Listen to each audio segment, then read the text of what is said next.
Hello and welcome to the Angling Flaneurs. Today we're starting our journey in the historic St Paul's churchyard. Now we'll be moving on to Paternoster Road and Square, and we'll have a small amount of time on Newgate Street. We'll just be looking around in that area. It's an area I know quite well. I've worked on Queen Victoria Street for 10 years, which is very close to the Thames, just south of here.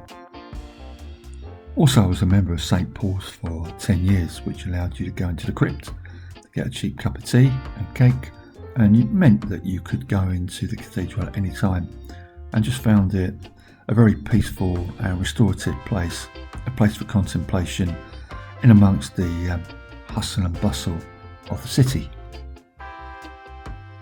While I've been rabbiting on, you've been able to see views of Cheapside, one of the most historic streets in the City of London, and the area around St Paul's Tube Station and Greyfriars Churchyard. We're now entering Paternoster Road.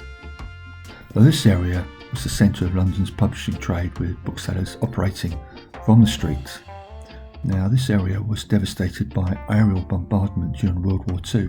Now, I would imagine that we've all seen those pictures of the blitz, with St Paul's seemingly surviving, though it did take some small amount of damage to the exterior, and everywhere else being devastated.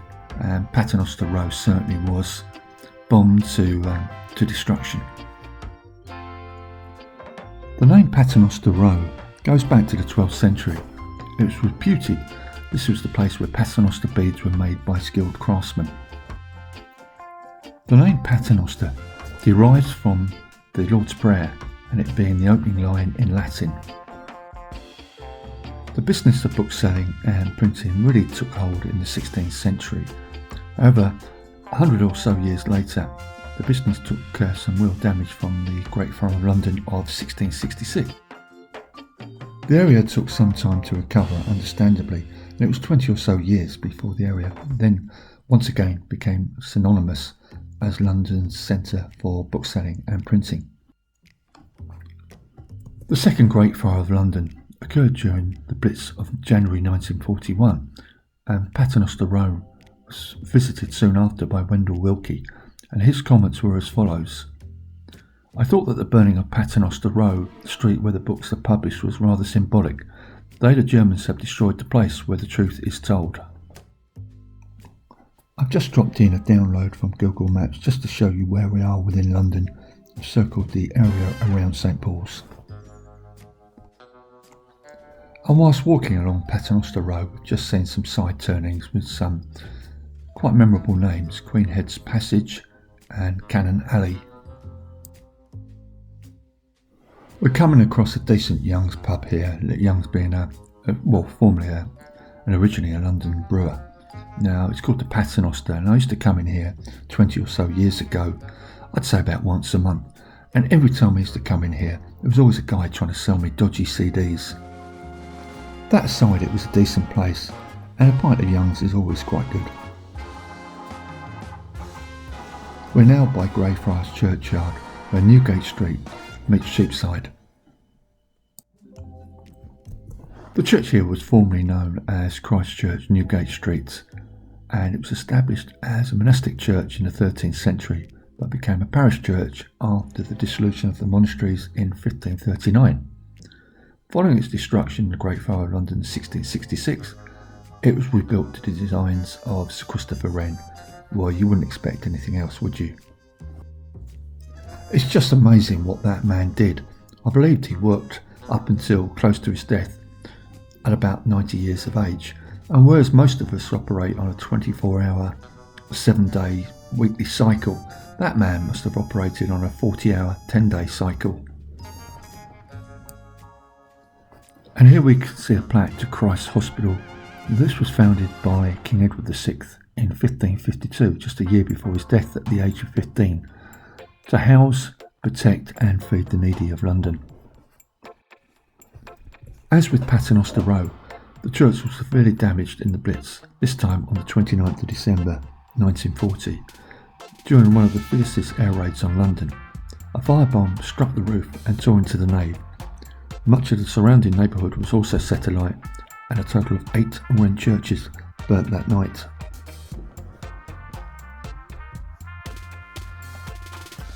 This is another one of those churches that has been left as a monument to the destruction of the Second World War. Now, we've seen a few of those recently. Just a month or so ago we did a video on the church St Dunstan in the east. We also did Kurfürstendamm Church when we were in Berlin and showed you pictures of the relics of Coventry Cathedral. The gardens here are another one of those oases in the City of London, and you can see it's won a few awards in its time.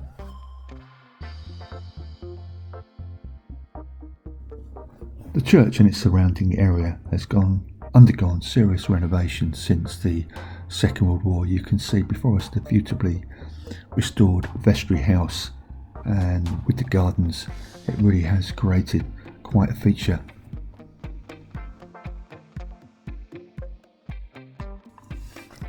I'm going to make a very poor attempt, as I do, at doing some arty shots of the church here. I tend to have a habit of panning a picture from bottom to top. I don't know if you, the viewer, find it annoying. If you do, then please let me know. I think it looks okay, but others may disagree with that opinion. I tried it on the vlog last week with Tower Bridge, and also when I did a vlog on St Dunstan in the east.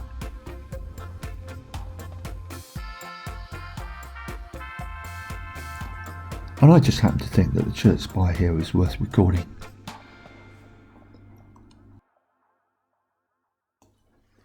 Very soon we're going to be back onto Newgate Street. Now, I've worked in a few of the buildings around here. The AXA building on 7 Newgate Street, I've done some work there, and we also see the offices of Merrill Lynch and Bank of America and Goldman Sachs. And we're very close to another favourite place of mine, the Holborn Viaduct pub and the Old Bailey and the former site of Newgate Prison. We touched upon it in a video about a year ago. But today we're not going to be spending a lot of time in Newgate Street, on Newgate Street. We're turning left into Warwick Lane, and before us we can see Cutlers Hall. I've some mixed memories of this place. I did a conference on foreign exchange here in 2007, and I had to give a speech that day. Now, the good part of the day was that we had a really memorable lunch. Now, I was on at 4:30, and that was the last talk of the day, so it was called the graveyard slot. And I remember after about 5 minutes looking up, and I think 90% of the audience was either asleep or on their phones. So that probably sums up how good I was at delivering a talk on FX. Apparently this is the 5th location for the worshipful company of Cutlers. Now, they moved here towards the end of the 19th century, and there's various reasons for that. I believe the former site was compulsory purchased by a railway company, and also one of their previous buildings was destroyed by the Fire of London in 1666.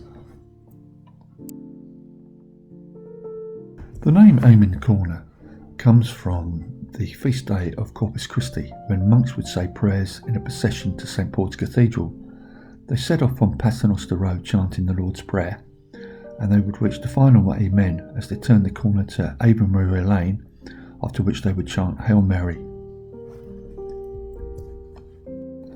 And here we come across another guild, the Worshipful Company of Stationers, in perhaps what is not such a grand building.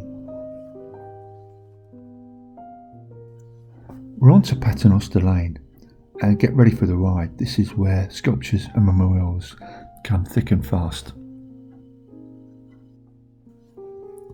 This one is known as Paternoster Vents, often known as Angel Wings. It's an outdoor 2002 stainless steel sculpture by Thomas Heatherwick. And the sculpture provides ventilation for an underground electrical substation.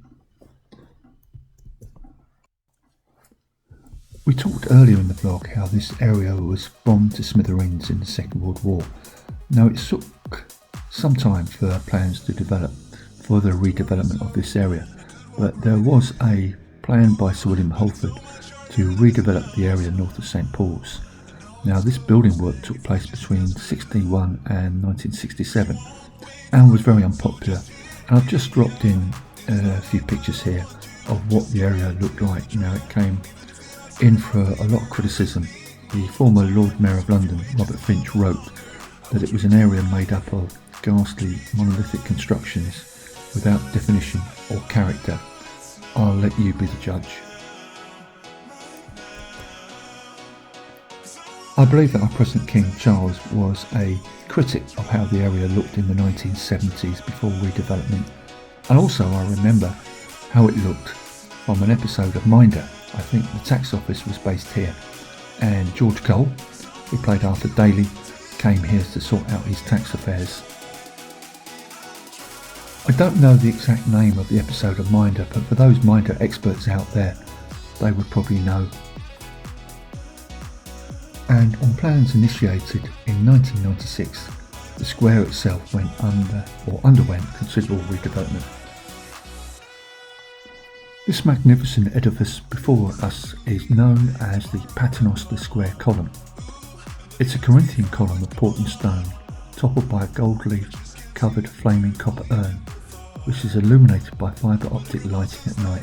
The column was designed by William Whitfield's firm, Whitfield Partners, and it also serves as a ventilation shaft for the service road that runs beneath the square. To our left we can see where the famous Paternoster Chop House used to be. It's now relocated just about 100 or so yards away in the Old Bailey. But for those fans of First Dates and Fred Sirach's, this is where the contestants, if you want to call them that, would come to meet their dates. And I believe there's some sort of Christmas market going on here. It seems like everywhere in London is turning into a Christmas market. To many, the most famous sculpture in Paternoster Square is the one we see before us, the shepherd and sheep, or the shepherd with his flock. It's an outdoor bronze sculpture from 1975 by Elizabeth Frink, and the subject of the artwork is to reflect the former use of Paternoster Road as the site of Newgate Market for the sale of livestock and meat. And it also is meant to have theological overtones of the Good Shepherd.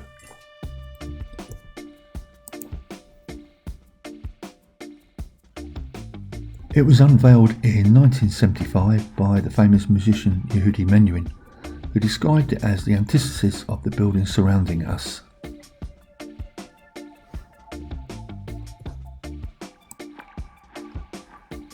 Again, I've tried to do some arty-farty shots of the sculpture, which may or may not work. Please let me know.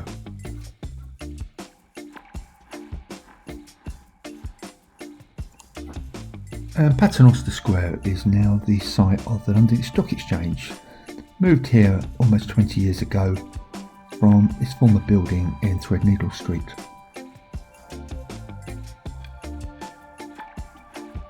And the very kind security guard let me take a picture of it.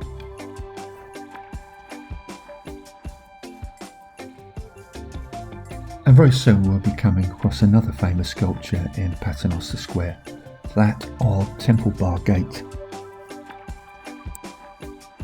And once again Sir Christopher Wren is involved. It was his designed stone archway constructed between 1669 and 1672 on Fleet Street at Temple Bar. It was apparently the historic western ceremonial entrance to the City of London. And it's been in front of the cathedral here since 2004.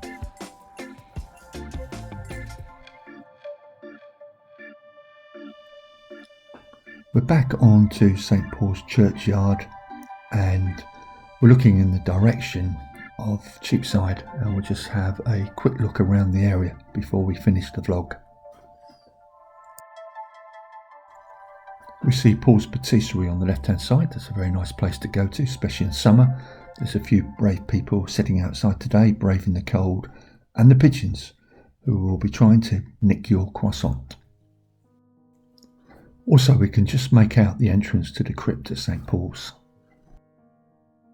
And now you can see Chapter House. This is the administrative centre of St Paul's Cathedral. Now, when you became a member of St Paul's, you would renew your membership each year by coming into this office. And you would be met by very nice people. Now, as I said earlier, I was a member of St Paul's for about 10 years, from about 2001 to 2011, and I worked during the latter part of that decade in a very noisy and dysfunctional office in Queen Victoria Street. We were going through a very tempestuous takeover. So in order to escape the office, I would often come and set myself up here at St Paul's Cathedral in the crypt. And I spent so much time here that many people at St Paul's actually thought I worked for St Paul's, and once I was asked to join the five-a-side football team, but I declined. Mainly because I'm the worst footballer in the world. We're here in St Paul's churchyard, and in front of us we can see the statue of John Wesley, who we featured a few weeks ago back at Bunhill Fields and City Road.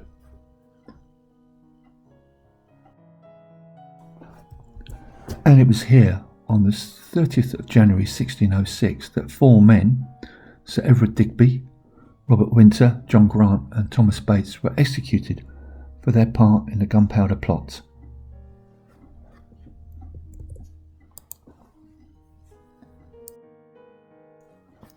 Four other men, namely Thomas Winter, Ambrose Rockwood, Robert Keyes and famously Guy Fawkes, were executed just outside Westminster Hall in Old Palace Yard the following day. So that's it from the Anglican Flaneurs. I hope you've enjoyed our journey today through Paternoster and its surrounding areas. So goodbye from the Anglican Flaneurs. We hope to see you again soon.